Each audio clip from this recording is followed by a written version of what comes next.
हूं सभी हमारे अतिथिगणों से कि वे दीप प्रज्वलन के लिए सीधे अपने दीप प्रज्वलन की कार्यवाही को आगे बढ़ाने के लिए।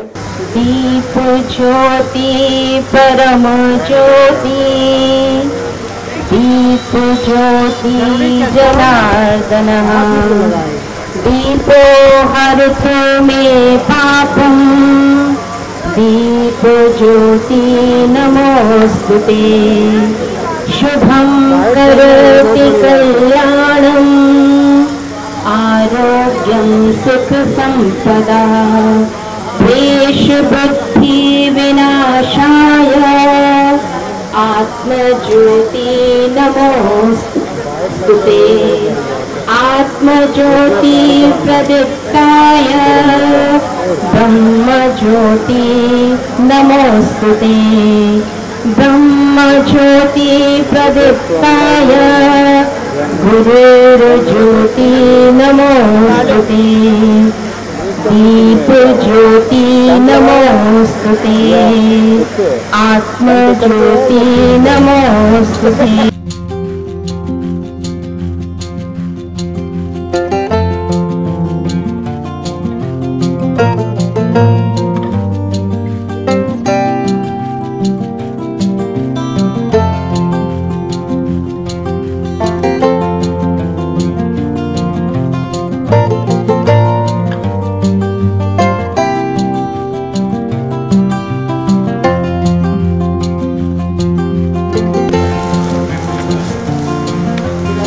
ये एक तरह का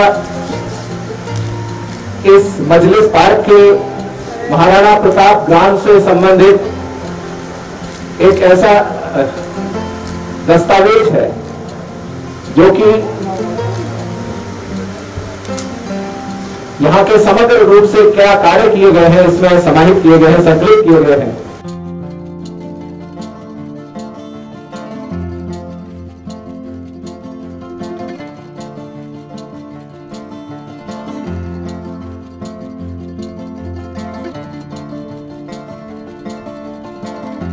तो हमारे पड़ोसी देश के सरदार भाई किस तरह से वो पीड़ा से यहाँ आए, मैं इसमें एक चीज और जोड़ूंगा।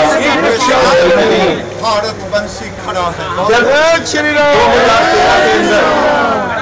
जब ये रामायण, गीता, कुरान, गुरु ग्रंथ साहिब होठों पर, लेकिन सबसे पहले हर एक दिल में हिंदुस्तान रहे, लेकिन सबसे पहले हर एक दिल में हिंदुस्तान रहे।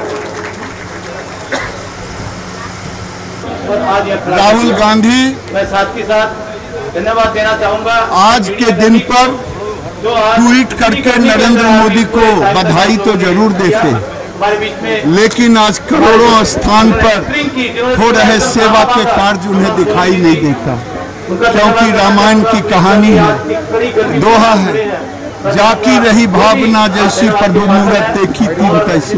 उन्होंने गरीबी नहीं देखी है, कलावती के घर में गरीबी देखी, मोदी ने गरीबी में पला है, इसलिए गरीबों की गरीबी दुख को जानता है। पाकिस्तान के बारे में आप क्या कहेंगे? जो पाकिस्तान हमारे मोदी जी के बारे में बहुत अजीब सी बातें करता है। अभी नेशन के बोर्ड लगे यहाँ पे। पाकिस्तान एक ऐसा देश है जो आतंकवाद फादर ऑफ नेशन के बोर्ड लगे बाहर, आतंकवाद को पालता है, पोसता है और भारत को तबाह करने की सोच करता है। लेकिन आज भारत के अंदर जो भी पाकिस्तानी अल्पसंख्यक आ रहे हैं, जो प्रताड़ित होकर के मोदी ने कानून बना दिया नागरिकता, और देश के तमाम लोग उनको गले लगा रहे हैं, रोजगार दे रहे हैं, जिसका नमूना आपके सामने। चीन के मुद्दे पर father of nation Narendra Modi सचमुच में महात्मा गांधी हमारे राष्ट्रपिता हैं, मैं उनके चरणों में नमन करता हूं, लेकिन मोदी जी नए भारत का एक शिल्पकार हैं, और इन्हें मैं कहूं कि मोदी नए भारत के एक पितृ हैं, तो इसमें कोई दिक्कत नहीं। और बहुत एक अहम शब्द कहा, उसके बारे में क्या विचार? देखिए, धरती के रचयिता है भगवान विश्वकर्मा, जो 17 सितंबर को जन्मदिन है, और इसको आप एक इत्तेफाक कह सकते हैं। हमारे प्रधानमंत्री का भी जन्मदिन 17 सितंबर है। उन्होंने जो इस देश के लिए, इस राष्ट्र के लिए जो चीज़ें समर्पित की, जो नए आयाम दिए, जो युवाओं को जोश और जज्बा दिया, जो बेरोजगारी और भूखमरी से बाहर उबरने के लिए छोटे छोटे प्रयास किए, शौचालय हो, छोटे छोटे रेहड़ी ठेला वाले की चिंता हो, किसानों की बात हो, ये सब मैं पिछले उनको 20 वर्षों से फॉलो कर रहा हूँ। क्योंकि मेरा कर्मभूमि गुजरात है और मैं वहाँ पे एज ए मुख्यमंत्री उनको काम करते देखा। अब मैं पिछले कई वर्षों से दिल्ली रह रहा हूँ, प्राइम मिनिस्टर काम करते देख रहा हूँ और मैं उनके सेवा भाव से इतना ओतप्रोत हूँ कि मुझे लगा कि ये हमारे देश के नए विश्वकर्मा हैं। चूँकि विश्वकर्मा हमारे भगवान हैं तो नाम नहीं दे सकते हैं तो क्या दे सकते हैं। मोदी जी ने हमें जन्म नहीं दिया, लेकिन एक पिता का जो फर्ज है वो निभाया इस देश के लिए, इसीलिए मैं उनको फादर ऑफ न्यू इंडिया कहता हूँ। मजलिस पार्क के बारे में एक बता दीजिए, ये जो एस्टेब्लिशमेंट आप कर रहे हैं इसके पीछे का आइडिया बताइए और इसको कहाँ तक ले जाना चाहिए। हाँ। देखिए, मैं पिछले वर्ष माननीय गिरिराज सिंह जी के साथ आया था और वही मेरे प्रेरणा के स्रोत है। जब मैं यहाँ आया, उनको मिला, उनको देखा, देखने की चीज़ें लगी कि ये हमारे भाई जो 1947 में बिछुड़ गए थे, गलती से रह गए थे, अब आए हैं तो हमारा फ़र्ज़ क्या है। जब देश 1947 में आज़ाद हुआ तो आत्मनिर्भर नहीं था, आज हमारा देश आत्मनिर्भरता की तरफ ओतप्रोत है और हम अब कह सकते हैं कि हम एक आत्मनिर्भर भारतीय बन चुके हैं। आत्मनिर्भरता पैदा करना, इनके अंदर देना पहला हमारा कर्तव्य है। उसी को देखते हुए हमने छोटा सा प्रयास किया, बहुत बड़ा काम नहीं किया। यहाँ पे कोई रॉकेट साइंस वाला काम नहीं था।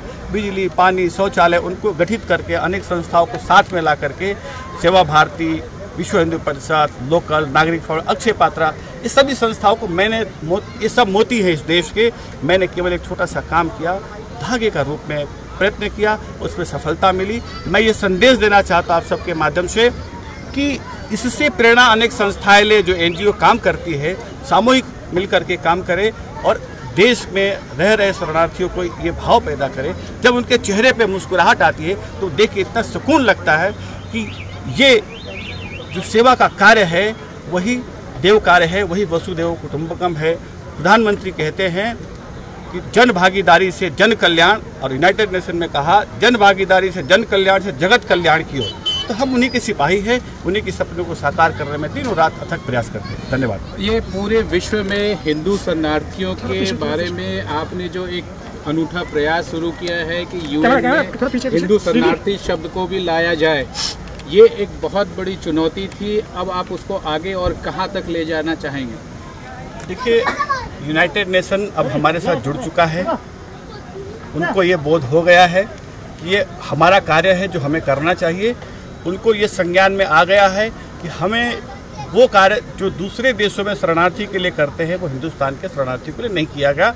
चूँकि मैं धर्म विशेष बात नहीं करता हूँ, लेकिन मैं भेदभाव की बात जरूर कहूँगा। यूनाइटेड नेशन हैबिटेट के अंदर उन्हीं शरणार्थियों के लिए संरक्षण मिलता है जो धर्म परिवर्तन की बात करते हैं। हमारा देश संस्कृति का देश है, हमारा देश कृष्ण का देश है, हमारा देश राम का देश है, हमारा देश प्रभु वाल्मीकि का देश है। और वहाँ पे अगर धर्म की रक्षा हम नहीं करेंगे तो आने वाले समय में हमारा नेक्स्ट जनरेशन हमें माफ़ नहीं करेगा। उसी विचारधारा के साथ हमने यूनाइटेड नेशन को प्रयत्न किया लाने के लिए और आए। मुझे बहुत अच्छा लगा, मैं उनको शुक्रगुजार हूँ, धन्यवाद देता हूँ मिस्टर डॉगलस का कि अब हिंदू शरणार्थियों की बात यूनाइटेड नेशन में हो रही है। और आपका प्रयास है, ये मीडिया का प्रयास है, मेरे साथ काम करने वाले कंधे से कंधा मिलाने वाले तमाम कार्यकर्ताओं का प्रयास है। उसी की बदौलत UN ने सूद ली है।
download Tarang online radio app from Google Play Store.